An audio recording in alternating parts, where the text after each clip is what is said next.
Continuing under education, curriculum resources. The purpose of this presentation is to provide the board with information regarding plans for core literacy instruction and resources for students needing intervention. This presentation is for the board's information. You're the two that were nodding up and down, yes, yes, yes. Yes, it was a beautiful segue, actually. So, good evening to the board and Dr. Thompson. So, Mrs. O'Toole and I are here to give you a brief information session on an intervention, and it fits wonderfully in with what Dr. Evans had to say as well. We couldn't have planned it better. We didn't talk about it, but I'm going to allude to that in just a moment. We're going to talk to you about some of our intervention resources and how they connect and relate to what's happening with the core instruction. So go to the next slide. There's a little history there regarding core resources and standards. In between 2007 and 2018, there were no major purchases in curriculum. They were patches, do what it takes to get by, fill in the gaps, until last year's implementation of Journeys. That was a major purchase and a very aligned, a lot of work behind it, aligned with standards, the needs of the district, and the desire to meet the long-term goals of the strategic plan. Prior to that, back in 2006 would have been the last ELA adoption for K-5. And after that time, in 2010, is when the Kansas College and Career Ready standards were adopted. And in about 2013 to 2016, I got my history from the history buff, so, are the time that unit guides and were developed for aligning the work and the pacing of the district work. And then we got to last year, where the pilot was run for the secondary, and now we're getting ready to implement that, my perspectives at the core, for secondary core. As we have laid out the timeline for SRG, and the Learning Services team has worked to prioritize standards and develop proficiency scales, that has helped lighten the load for teachers, narrow the focus. So teachers aren't having to pick and choose and spend time trying to decide what would be the best standard to help my student now. And that work has been laid out. By narrowing that focus, we are taking an intentional, strong look at core and strengthening core instruction, core resources, core energy, in these areas, and by doing that, we are going to have a clearer definition of what is needed for children in terms of intervention. And I think it will become more clear than it has before what interventions are needed, but also what even just differentiated instruction will be needed. We talked about that last time. As a teacher, I'm going to know more about a strength of my student and an area of need for one of my students, much more specifically than in the past. So let's go ahead and go to the next one. Just for your information, reference to the policy P1200, which describes our multi-tiered system of supports. The district has a very articulated protocol, structure for literacy, numeracy, behavior, operations.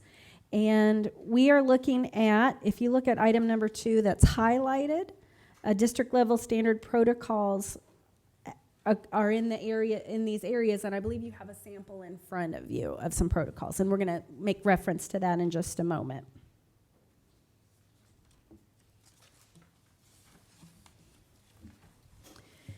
If you look at this pyramid, we see this often. This is representative of the MTSS structure. 80%, this is the profile of what our student population should be. And by that I mean 80% of students would be proficient in core instruction. 15 would maybe be at the tier 2, 15% I mean, would be at the tier 2 need, and 5% would be at the tier 3 need. When we talk about there are 8,000 IEPs in the district, that does not necessarily mean that every student who's in a tier 3 instruction has an IEP. You might be that much in need of support and not have an IEP. So when you say 8,000 seems like a small number, if you put 8,000 plus the number of students that still need tier 2 and tier 3 instruction that don't have an IEP, that number grows. So that is a big number. That's what I was. There you go.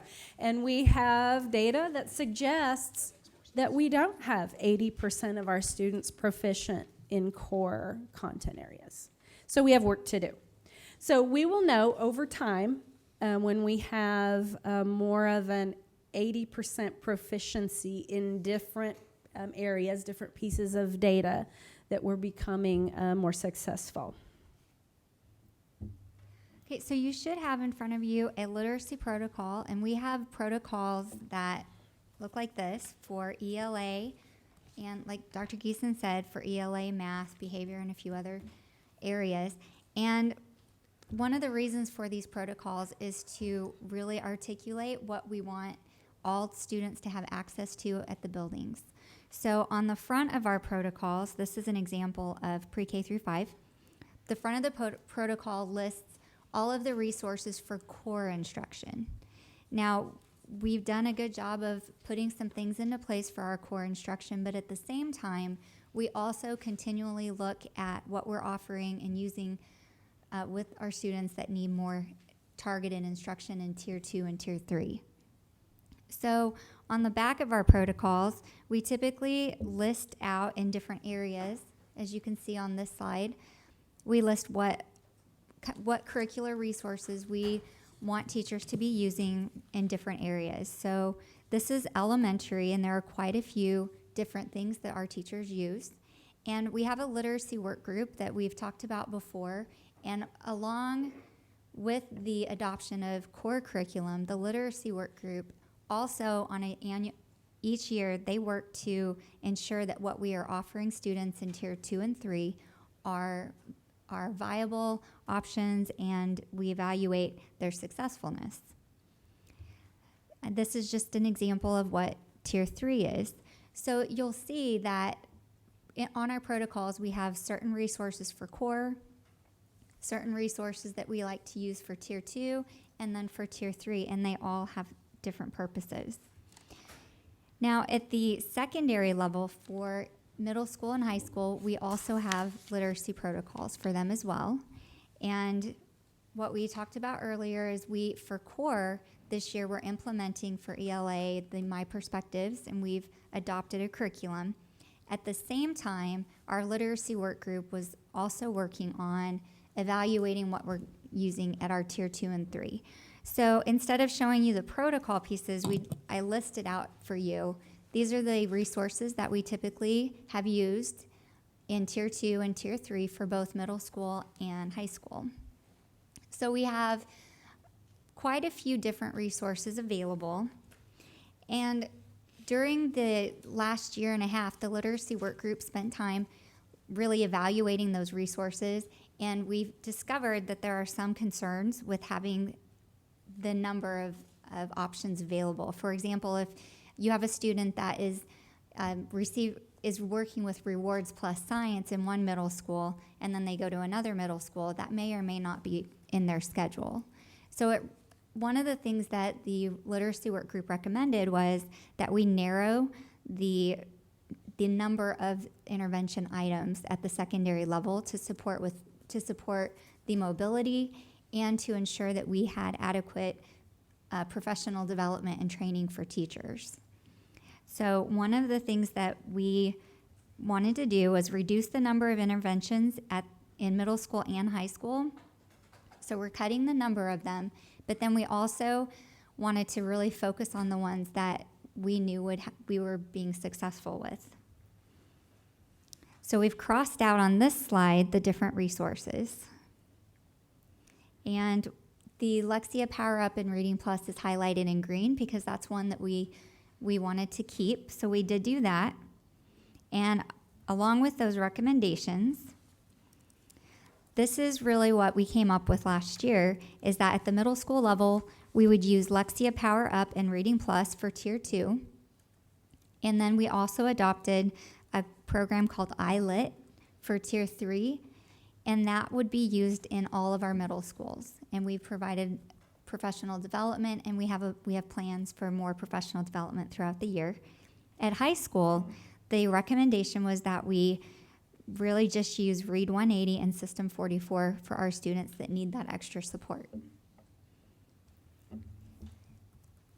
So a few of the reasons that we wanted to use this was we knew that this program was developed specifically for students in the high school level, and that's something that we were looking for. For years, we've used something at high school that has been used over and over in elementary and middle school, and we knew that from feedback and from our results that we needed something different. We also had a very successful pilot at both South and East High School with this program. So on this slide, we recorded for you just some of the growth that we had with some of our students. So we have 10 students up here. And this data was collected over a semester where the students used the program. And the thing that we like a lot about this program is students are not just using a computer program. There's a blended approach to it where every day students have daily instruction, they have whole group instruction, they have rotations, and then at the end of the day they have a whole group wrap up. So with these 10 students, they all had one thing in common, that they had at least 20 days with the software and a lot of time with the blended learning model. And you can see that they all did make some pretty good gains in their Lexile levels, which is their reading ability. So a few other pieces to this puzzle was we talked quite a bit with administration at the secondary level and about the commitment that we needed to make at for those classes, the commitment to providing adequate professional learning, and because we're narrowing it down to just a few things that we know that we think are going to work. And we also really wanted to tie this to the strategic plan goal when we were visiting with people, because we do believe that we know this program will work and that we think it will help increase our graduation rate. Okay. That's all we have. Okay. Julie? Oh, yes, I'm sorry. Superintendent Thompson. I just want to make sure we kind of are clear a little bit about the literacy work groups. Could you please share with us who sits on the literacy and work and who was engaged in determining how this recommendation has come forward? Yes. The literacy work group is a group of teachers, administrators, various stakeholders from all of our departments, and they meet regularly throughout the year.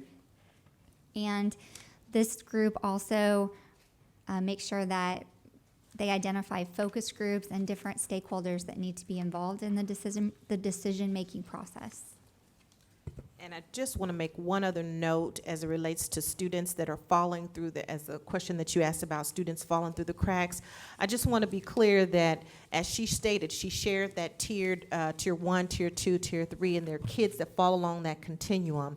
And as you get into tier 2, we're always monitoring those kids to ensure that they're getting the appropriate supports that they need.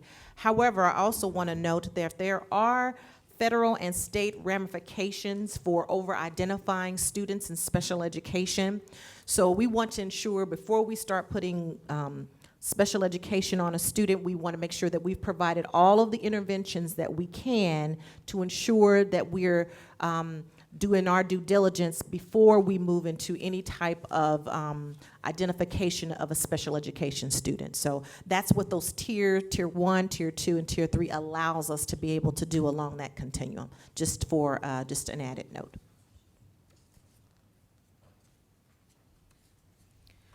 Julie?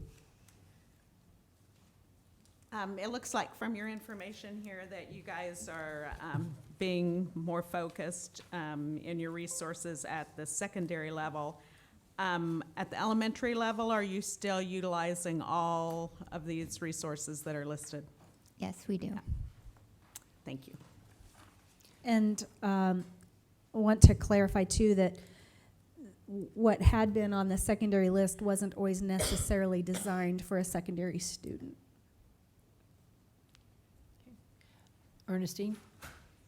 Well, a couple of questions. One is, who chooses curriculum like this? Do you have, I know that you said that you piloted it, but who was the choosers of that before the pilot? As part of our literacy work group process, oftentimes we work really hard to involve lots of stakeholders. Our main the work group decides, what are some things that we need to look at. We look at a lot of research and Well, I'm at teachers. oh, yes, Okay, that was, the teachers would be together and would yes, look at all the different materials that come from different publishers and that sort of thing.